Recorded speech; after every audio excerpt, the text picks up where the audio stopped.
এখানে আছে কষা মাংস করে রেখেছি, এখানে চাটনি, এখানে বিরিয়ানি, এই যে একদম ঝরঝরে বিরিয়ানি, কালারটাই দেখছো এত সুন্দর। এখানে আছে কোল্ড ড্রিঙ্কস, যত ইচ্ছা খাও। বাবু খাচ্ছে আইসক্রিম।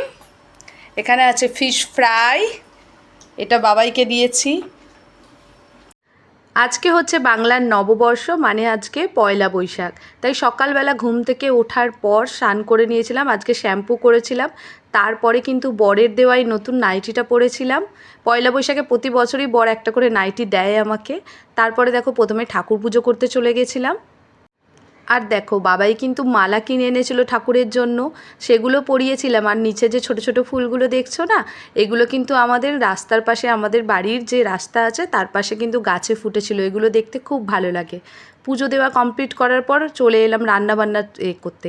চলো এক ঝটকায় তাড়াতাড়ি করে বলে দিই তোমাদেরকে বিরিয়ানির রেসিপিটা, আমি কীরমভাবে বিরিয়ানি বানাই। প্রথমে তো দেখলে পেঁয়াজের বেরেস্তা বানিয়ে নিলাম, ওই বেরেস্তা থেকে অর্ধেকটা আমি তুলে রেখে দিয়েছিলাম, পরে যখন গার্নিশিং করব তার উপরে ছড়িয়ে দেবো। দেখো পেঁয়াজ ভাজার যে তেলটা ছিল ওর মধ্যেই কিন্তু আমি জল ঢেলে দিয়েছিলাম, ওই জলের মধ্যে আলু দিয়ে দিয়েছিলাম, আর তাতে সামান্য একটু ফুড কালার দিয়ে দিয়েছিলাম যাতে একটু রঙটা হয়, ব্যাস। তারপরে কিন্তু আমি একটু আদা রসুন আর একটু কাঁচা লঙ্কা, তার যে রসটা বের করে নিয়েছিলাম রসটা দিয়ে দিয়েছিলাম। তারপরে 1 চামচ ওই কেওড়া ওয়াটার, 1 চামচ রোজ ওয়াটার দিয়েছিলাম। আজকে তো আমাদের বিরিয়ানি হবে বলে আগে থেকে ঠিকই ছিল না, প্রথমে তো ভেবেছিলাম আজকে শুধু রাইস আর চিকেন কষা করব, অন্য কিছু প্ল্যান ছিল, কিন্তু বাবাই যেহেতু বলল বিরিয়ানি খাবে, সেই জন্য এই চিকেনগুলো দিয়েই বিরিয়ানি করে নিলাম। দেখো প্রথমে কিন্তু আমি ম্যারিনেশনের জন্য অল্প টক দই দিয়েছিলাম, আর তার সঙ্গে বিরিয়ানি মশলা আর সামান্য পরিমাণে হলুদ দিয়েছিলাম। আমি কিন্তু আদার্স আর কিছু দিইনি, এগুলো দিয়ে ম্যারিনেশন করে ওই 1 ঘন্টা মতো রেখে দেবো। রেডিমেড বিরিয়ানি মশলা কিন্তু আমি ইউজ করি না, বাড়িতেই আমি মশলাগুলো সব বানাই। বিশ্বাস করো আমার এই রেসিপিটা ফলো করে যদি বিরিয়ানি বানাও তো মুখে লেগে থাকবে। আর দেখো এই আলুটা সেদ্ধ করতে দিয়েছিলাম, আলুটা বের করে নেওয়ার পর এই জুসটা ছিল এর মধ্যেই কিন্তু আমি মাংসটা করব, মানে কষাবো পুরো মাংসটা। আমি যখন মাংসটা দিয়েছিলাম তখন কিন্তু আমি 3-4 ফোঁটা মতো মিঠা আতরও দিয়েছিলাম, সেটা তোমাদেরকে দেখানো হয়নি, সেটা কিন্তু তোমরা দিয়ে দিও।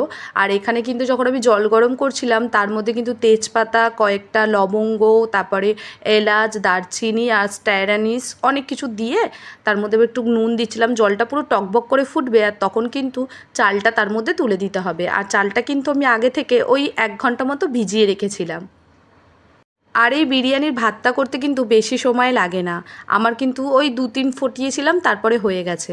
এখানে দেখো আমি এবার সব কিছু বসিয়ে দেবো দমের মধ্যে, সেই জন্য হাঁড়ি নিয়ে নিয়েছিলাম, প্রথমে একটু ঘি দিয়ে তারপরে ওই চিকেন কষার মতো যেটা করেছিলাম ওটা তুলে দিয়েছি, আলু সাজিয়ে দিয়েছি। এখানে দেখো ঝরঝরে করে রাইসটা করে রেখেছিলাম, সেই রাইসটা পুরো ঢেলে দেবো ওর মধ্যে।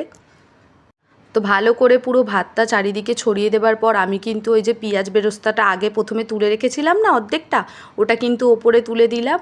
তারপরে কিন্তু আমি একসঙ্গে ঘি, গরম দুধ, তার ওর মধ্যে কিন্তু বিরিয়ানি মশলা, আবার একটু চিনি ছিল, মানে 2 চামচ মতো চিনি দিয়েছিলাম, আর একটু কেওড়া জল, মিঠা আতর আর রোজ ওয়াটার দিয়ে একসঙ্গে করে নিয়েছিলাম। করে নেওয়ার পর সেটা দিয়ে দিলাম। আমি কিন্তু আদার্স কোনো কালার আর ব্যবহার করিনি, ওই তখন আলুটা করার সময় একটুখানি কালার দিয়েছিলাম।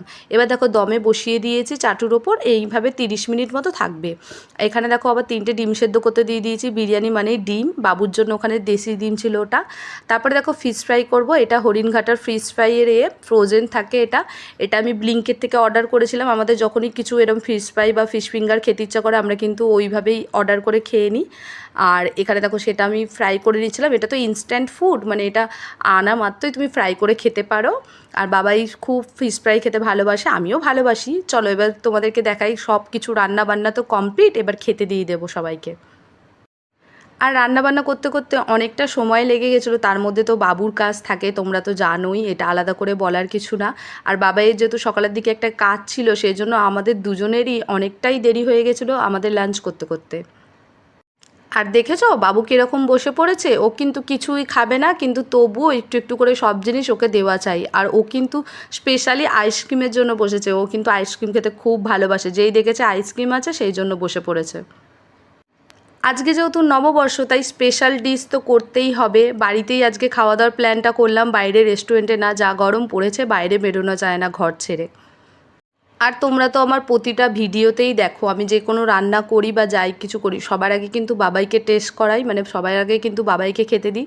রান্নাবান্না করার পর যে বাবাইকে আমি এত শান্তি করে সাজিয়ে গুছিয়ে খেতে দিই সেটাতে আমার আলাদাই একটা শান্তি আমি ফিল করি।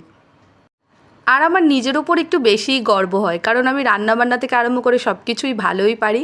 আর বিশেষ করে বিরিয়ানি বানানো, অন্য কিছু রান্না, সব কিছু রান্নাই আমার হাতে খুব টেস্ট হয়, সবাই বলে এটা। আমার বর তো সেই জন্য আমার হাতে রান্না ছাড়া কারোর হাতে রান্না অতটা পছন্দই করে না। সেই জন্য আমি সব সময় চেষ্টা করি যে আমি নিজে হাতে রান্না করে বাবাইকে খাওয়াবো। আর এই যখন কোনো অনুষ্ঠান হয় বা স্পেশাল দিন আসে তখন ছাড়া আমাদের এই ডিনার সেটগুলো বের করাই হয় না। আর এই ডিনার সেটগুলো কিন্তু আমরা বিয়েতে পেয়েছিলাম। দিন দিন বাবু যা দুষ্টুমি আরম্ভ করেছে আর যা দুষ্টু হয়েছে সেই জন্য তো আমার ভয় লাগে এই সব কাচের ডিনার সেটগুলো আর বেরই করা যাবে না যদি বাবু ভেঙে দেয়।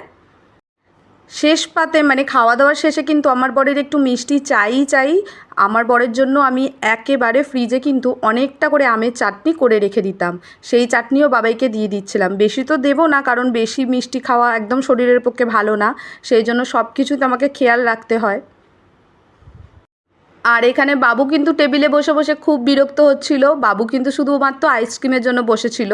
আর আমি কিন্তু যেহেতু বাবাইকে খেতে দিচ্ছিলাম সব কিছু সাজিয়ে এখানে বাবাইকে দেখো দিয়ে দিয়েছি। আর তার সঙ্গে এই দেখো বাটি ভর্তি করে চাটনি দিয়েছি। এটা স্বাস্থ্যের পক্ষে ভালো, যেহেতু আমি বাড়িতে বানিয়েছি অল্প মিষ্টি দিয়ে। আর বাবাই এখানে আইসক্রিমটা খুলছিল। আর বাটারস্কচ ফ্লেভারের আইসক্রিম আমার সাথে সাথে বাবাই আর বাবুরও খুব পছন্দ। এখানে দেখো আমি এক গামলা বিরিয়ানি করে রেখে দিয়েছি, যেহেতু বিরিয়ানিটা আমরা রাত্রেও খাবো, বেশি করেই বানিয়েছি। আমার বর বিরিয়ানি খেতে খুব ভালোবাসে আর বারবার করে খাবে বলে সেই জন্য বেশি করেই বানিয়ে রেখেছিলাম। অবশেষে বাবু অপেক্ষা করার পর এবার ওর জন্য আইসক্রিমটা খোলা হলো। ওকে আগে সবার আগে দেয়া হবে, ও কিন্তু আইসক্রিম অনেকটা পরিমাণেই খেয়ে নিতে পারে। আর আমার বাবু কিন্তু স্বভাবের দিক থেকে বাবার মতো স্বভাব পেয়েছে, মানে মিষ্টি খেতে খুব ভালোবাসে। বাবা আর ছেলে মিলে মিষ্টি পেলে তো ওদের আর কিছু চাই না। এখানে বাবাইকে আমি বলছিলাম আইসক্রিমটা কাটার পর এই ফিশ ফ্রাইটা ট্রাই করে দেখো কীরকম লাগছে। আমরা কিন্তু আমাদের এই নববর্ষের দুপুরটা এরকমভাবে সেলিব্রেট করলাম। আমরা কিন্তু ছোটোখাটো সব কিছুই অনুষ্ঠান এরমভাবেই সেলিব্রেট করি, খাওয়া দাওয়া স্পেশালি, কারণ আমরা যেহেতু খুবই ফুডি পার্সন, সব কটাই খেতে খুব ভালোবাসি। চলো আজকের মতো আমাদের ভিডিওটা এই পর্যন্তই, দেখা হবে তোমাদের সঙ্গে পরের ভিডিওতে। ততক্ষণের জন্য ভালো থেকো, সুস্থ থেকো। চলো এবার আমিও খেয়ে নিই। সবাইকে শুভ নববর্ষ। তোমাদেরকে তো আজকে দেখিয়ে দিলাম আমাদের দুপুরের মেনুতে কি কি ছিল।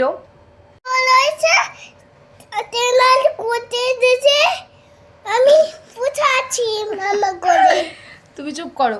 এটা কিন্তু বাবুর নতুন ড্রেস, বাবুর কিন্তু অনেকগুলো পয়লা বৈশাখের ড্রেস হয়েছে, তাই তো বাবু? সন্ধ্যাবেলা কিন্তু আবার ওর পিসি যে ড্রেসটা দিয়েছে সেটা পরে যাবে। চলো আমাদের লাঞ্চ করা হয়ে গেছে, তোমাদের সঙ্গে দেখা হবে আমার পরের ভিডিওতে। ততক্ষণে ভালো থাকো, সুস্থ থেকো।